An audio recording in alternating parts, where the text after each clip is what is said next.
Hey, I'm Jansen. I'm Diego. And Brandon. And this is presentation 4, Policies in Motion. The case we have chosen is Miranda versus Arizona. I'll start by talking about the court ruling and what happened. So, Ernesto Miranda in 1963 was found or was convicted of 2 counts of kidnapping and rape. My brain's blanking for some reason.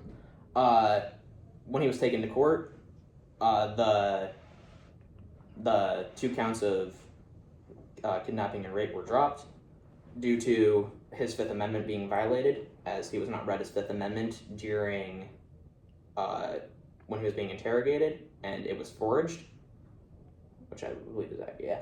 Anyway, Supreme Court eventually picked up his case along with 3 other cases, and with new evidence showing that he had indeed committed the crime, they pursued it despite the Fifth Amendment violation. He was then sentenced to 20 to 30 years in prison. He only served 5 of those years for good behavior and was let out on parole. During that time period when he was released, he was unfortunately stabbed and killed in a public space. Yeah, and then going back to those 3 other cases along with his, that the Supreme Court picked up, it was Westover versus United States, Vegeta versus the state of New York, and California versus Stewart. They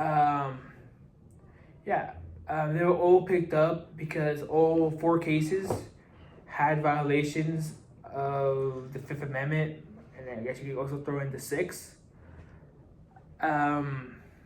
This is kind of how we got the Miranda rights, really.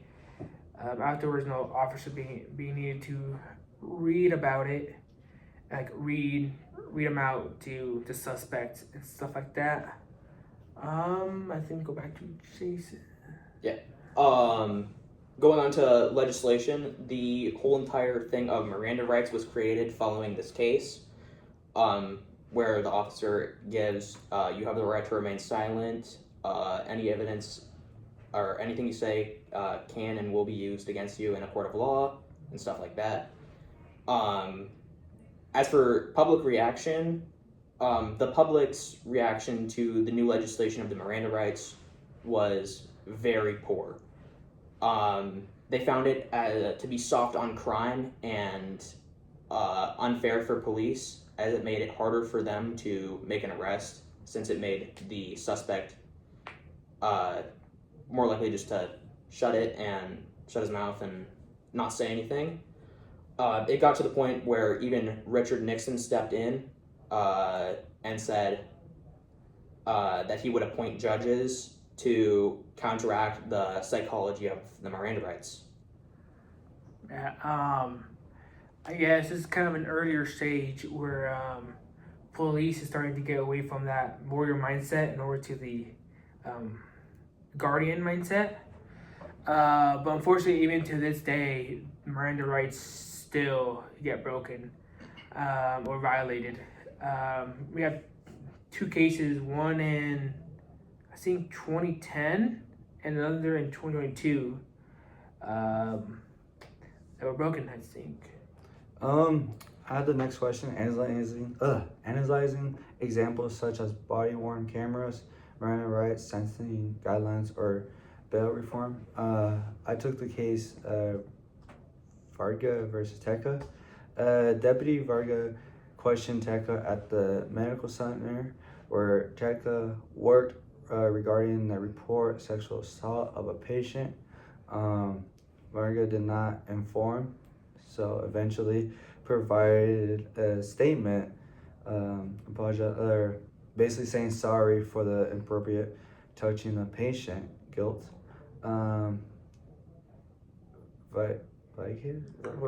Verdict of not guilty, sued for violation of his constitutional right the Fifth Amendment.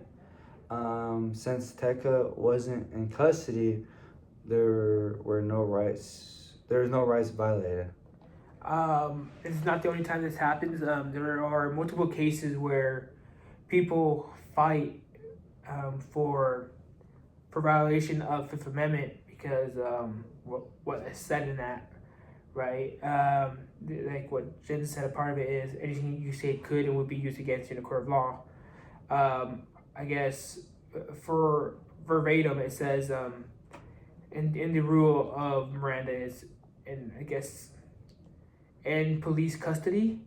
So I guess if you're not technically under arrest or stuff like that, you're not under police custody. So anything you say before that, I guess it can still use against them, which is kind of against you. Is kind of dumb. So I think so yeah, and it was the only time that happened. Not only that, I'm butchering his name, Bergeson versus Tompkins. Yeah, it's another case like I mentioned happened in 2010, where Tompkins, I guess, quote unquote, invoked his Fifth Amendment right. He invoked the right to remain silent. So he, during I guess his interrogation, he didn't sign the sheet where he understands his right, and just stayed quiet. And later on, they ruled that not only do you have to, of course, remain silent, but you also must verbally invoke it. You can't just remain silent. There are a bunch, so I had to explore the landmarks and groups that support, I guess, the laws. There's multiple for Miranda. One of the big one being the MirandaWarning.org, which is a nonprofit that help, I guess, the normal Joes to understand their rights more.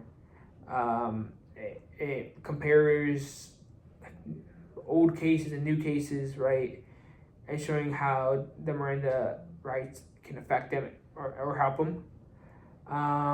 Yeah, that's not the only one. There also is the ACLUC, or the America Civilian Liberty Union. Yeah, the concept thing as.org. I guess they kind of help people if they're found they didn't have I guess lawyer or anything. They help on but in there.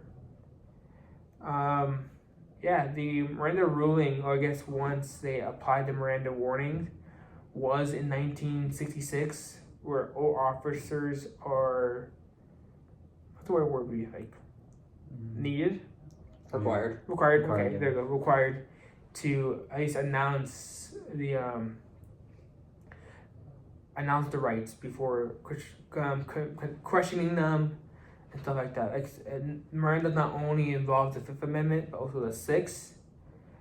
The right to not self-incriminate, so you can't, so I just self-incriminate. Yeah. Picking up on that,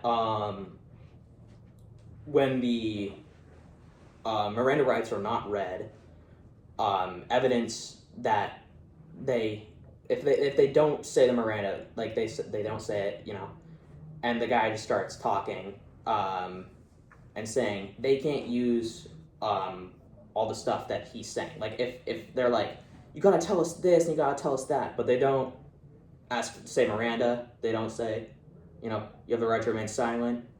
They don't explain that to the person. Exactly. You have the right to attorney. You have the right to attorney while you're being questioned. So that probably ended up messing up a lot of future cases following Miranda versus Arizona, because if people weren't saying this new thing, like you have to say Miranda rights, I imagine a lot of evidence was kind of dropped, or charges were dropped because of police failing to use or to implement the new rule of Miranda. I think we had one more thing. I guess continue off of that. We have, like I said, the right to remain silent is one of the big one, not self-incriminate. But also another big thing is a lawyer. You know, you can't.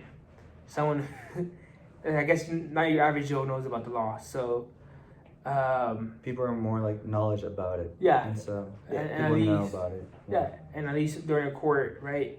Like it says, if you can't afford one, a lawyer will They be provide one. will be provided for you. Yeah. So that's a big help for people who, like I said, Can't afford people Okay. can't afford one, and the average Joes really don't know the laws, and then Mhm. they might accidentally self-incriminate.